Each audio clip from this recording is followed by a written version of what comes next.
Hey, I'm Joe Connolly. My guest today just flew in, literally. He's bi-coastal. He goes between San Francisco and New York. Chris Hutchins is the founder and owner of Grove Financial Planning business.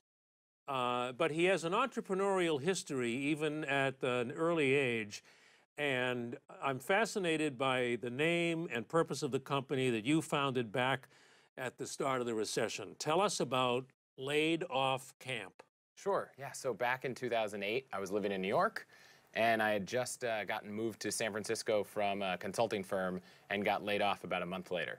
Oh. And I found myself sitting in San Francisco about, late November, right around the time of the holidays, and no job, and tried to figure out what can I do with my time. I'm not going to find a job, right before the new year, so I wasn't sure what to do. And I had this idea to start a conference for people that were in a similar situation. You saw an opportunity. You may have been the first entrepreneur in America to see an opportunity that early in the recession. Yeah, so I guess it just seemed like I had met a bunch of people in the course of the year before who I'd learned all kinds of interesting things from, different backgrounds, and it seemed like there was an opportunity to combine all of that knowledge for people who had been laid off and were maybe looking for help on how to start a company or help on how to, find a new job. Oh, because you had been starting to meet some laid off people before you were laid off? I'd met a few laid off people. I'd also been slowly getting immersed into the kind of startup entrepreneurial technology community.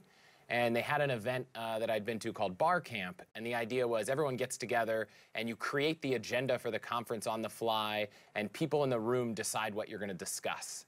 And that idea came to me and said, oh wow, what if we applied that concept to this group of people?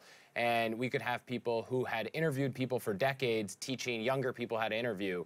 You could have younger people teaching people who had never used LinkedIn how to create an online profile. You could have people who are freelancing teaching people who'd never thought about providing their services on a contract basis. What happened to Laid Off Camp? How did it do and what became of it? So it was never started as a business. I created it online. I created kind of a wiki that anyone could go on and create a new page on. So I kind of said, here's what I'm doing. I'm doing the one in San Francisco. Here's the email I sent to sponsors. Here's the logo I used. Anyone in the country that wants to take on the opportunity to run their own Laid Off Camp can.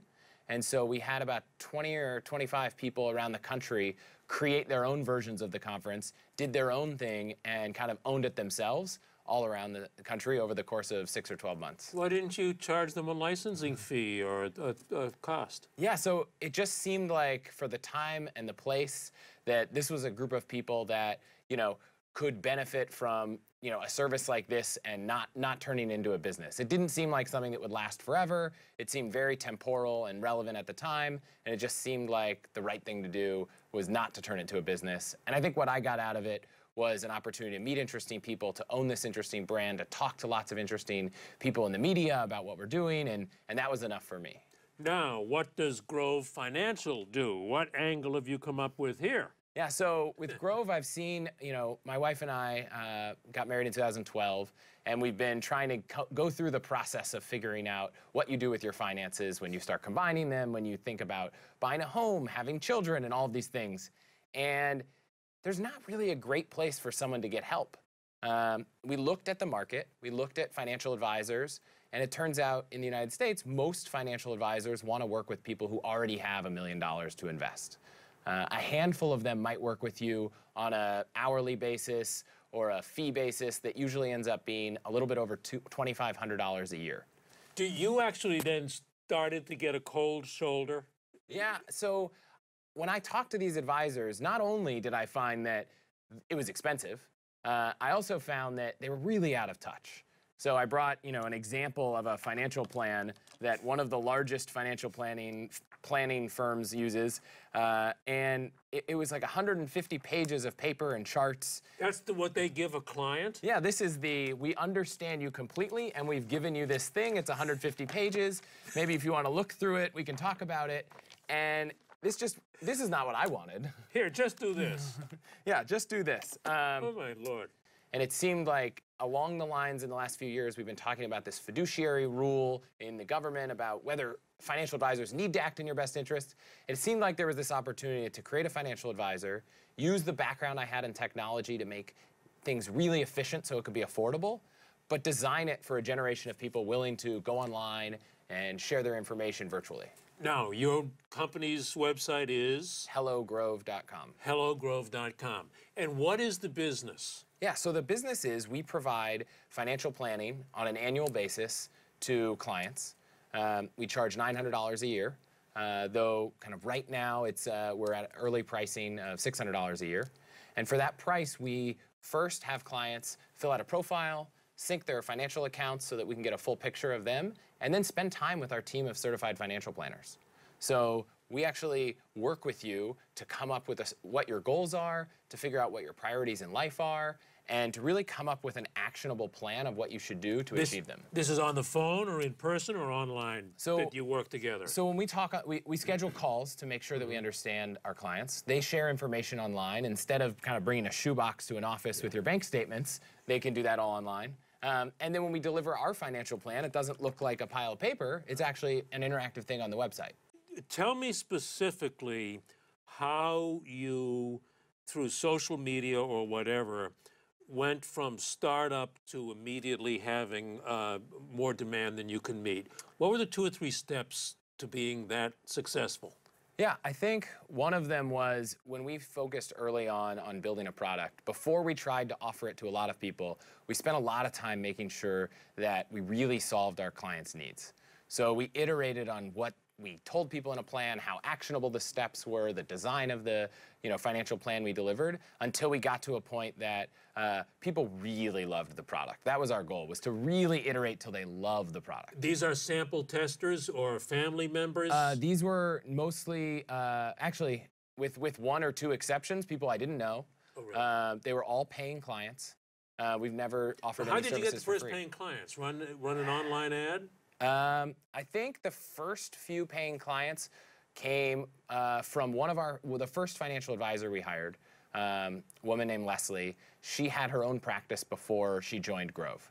And she was doing financial planning for people in our demographic, but she has not, she didn't build software for a living. And so she was using kind of out-of-the-box software. And so she was, from her time standpoint, had to charge $2,500 to $3,000 per client. And so when we kind of came to her, I said, Leslie, here's this opportunity. We want to do what you were doing, but we just want to make it accessible to more people. She was like, wow, this sounds great. So she joined the team. She shut down her old practice. And then, but, she had great reviews online. She had clients that were making referrals. And so all of her old referrals kind of came into Grove. And how did you meet her, did you say? I found her on the internet and convinced her to grab coffee. She was nearby? She lived in San Francisco as well. Wow. Amazing. And so she brings clients to you, and then you started to do social media advertising, or how did you get the word out? Yeah, so those clients helped get the word out. We started talking about it just generally amongst our network. Silicon Valley is kind of a small area, so our first handful of clients were definitely spread word of mouth around the city. Earlier this year, we hired another woman to run our marketing team, and she's been really experimenting with what works, what's the best story to tell on Facebook, on Google, and that kind of stuff. And then when we launched the company a few weeks ago, we built an online assessment where anyone can go onto our website for free. They can answer a few questions and get some personalized, actionable advice. You're the most successful free guy I've ever met here with the way business is going. So the financial advisors, are they employees? Are they contractors? How does that work? Yeah, so right now they're all full-time employees. We have 3 financial planners on our team right now. And that's probably the way we'll keep going for a while, because being able to see the entire experience end to end, both our existing advisors and the software and our clients, is what I think allows us to build better software. How are you funding the startup phase? Yeah, so the first stage of funding was my co-founder, who I met in middle school on the math team. He and I funded it ourselves with, thousands of dollars. And then we were fortunate to raise some venture capital in the middle of 2016. And we raised a little bit over $2 million. What did you learn about raising venture capital that can help others who want to raise money? So if we rewind a few years, prior to Grove, I had a company with a few friends called Milk that we'd raised a little bit of money for and ended up selling to Google. in 2012. And for 4 years at Google, I spent time at Google Ventures, which is the venture capital arm of Google, investing in early stage companies. So I've spent a lot of time thinking about this. And I think when I was trying to invest in companies professionally, at the earliest stage, the things I was most interested in was finding a team that was incredibly passionate about what they were doing. As I now know more than I did before, like, building a company is hard. And there are days where it feels like everything's working against you. And if you don't love the product you're building, if you don't love the clients you're serving, the industry you're in, those days are even worse. And so when you invest in teams that are so passionate about what they're doing, they get through those days much better than anyone else. When you run into those problems, when do you charge ahead, and when do you say, wait a minute, I got to pull back for a couple of days and reassess this? How do you know which to do? Yeah, I try to block at least, maybe 20% of my time each week, maybe it's less these days, to thinking kind of longer term about where the company's going, so that when we approach a time or an inflection point that it seems like things might not be working, we've at least put some thought into where we want to be 3, 6, 9, 12 months from now. But I think one of our kind of values as a team that we've talked about is taking time to reflect on things. So I think it's important that if something wild comes up and you're not sure what to do, I think there's always a little bit of time to think about it before just charging ahead. This struck me as I read about you as being an interesting sign of an entrepreneur. You are running a financial planning company, but you're not a certified financial planner. They work for you. And it struck me that it's a little unusual to see a true entrepreneur doesn't necessarily want to be a planner, but he wants to manage planners, because the management is where many growing business owners stumble. Yeah, it's interesting. So to give financial advice professionally as a registered investment advisor, which we are from a regulatory standpoint, you need to pass the Series 65, which both me and my co-founder have done. So we are both financial advisors at the firm. Right. And we are able to give advice, and for a handful of kind of interesting topics that I'm really passionate about in the space of financial planning, I'm still able to and do give customers and clients advice. But the specific CFP designation is one where before you can even have it, you need, I think it's either 4,000 or 6,000 hours of financial planning experience. So the work I'm doing at Grove counts towards that experience. Nice. And I think at some point in the future, after the educational requirements and the test, I might be able to get to the point that I actually have that designation. I just haven't done it yet. Right now, what's next for you? Lookout Betterment?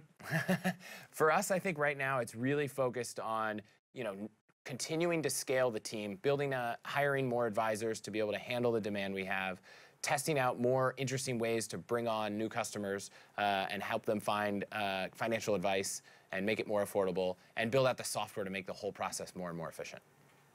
I bet you're going to do it. Great to know you, Chris. Yeah, Thank thanks you so very much.